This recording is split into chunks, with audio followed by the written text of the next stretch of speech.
నమస్తే అండి. Welcome back to our channel. నేను మీ లక్ష్మీ ప్రసన్న. ఈరోజు వీడియోలో మనం పుట్నాలతో పప్పుండ ఎలా తయారు చేయాలి అనేది చూద్దామండి.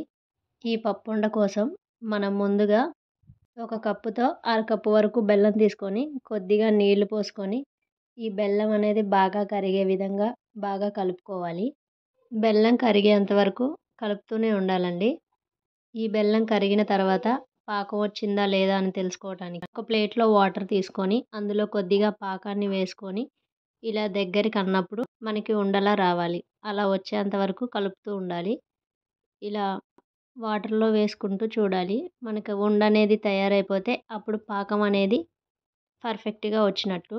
ఇప్పుడు ఇందులోకి కొద్దిగా ఇలాచి కొంచెం నెయ్యి వేసుకొని ఒకసారి కలుపుకోవాలి. పాకం అనేది ముదురు పాకం అవ్వనివ్వాలండి. లేకపోతే మనకి ఉండ అనేది తయారవదు. ఇలా కలుపుకున్న తర్వాత ఇందులో ఒక ముప్పావు కప్పు వరకు పుట్నాలు తీసుకొని వాటిని వేసుకొని బాగా కలుపుకోవాలి.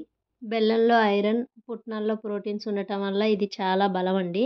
అలాగే ఒకసారి చేసి పెట్టుకుంటే పిల్లలకి స్నాక్స్ బాక్స్లో కూడా బాగా ఉపయోగపడుతుంది. ఇలా మొత్తం కలుపుకున్న తర్వాత చేతిని ఒకసారి తడుపుకొని చిన్న చిన్న ఉండల్లాగా చేసుకోవడమే. వేడిగా ఉన్నప్పుడే చేసుకోవాలండి. చల్లారితే మళ్ళీ ఉండ అనేది రాదు. ఈ విధంగా మిగిలిన మొత్తం మిశ్రమాన్ని చేసుకోవడమే అండి. ఇంకా ఇలా మనకి పప్పు ఉండ అనేది తయారైపోతుంది.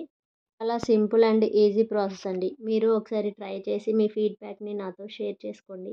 ఈ వీడియో నచ్చితే లైక్ చేయండి. ఇలాంటి మరిన్ని వీడియోల కోసం మన ఛానల్ని ప్లీజ్ సబ్స్క్రైబ్ చేసుకోండి. Thanks for watching.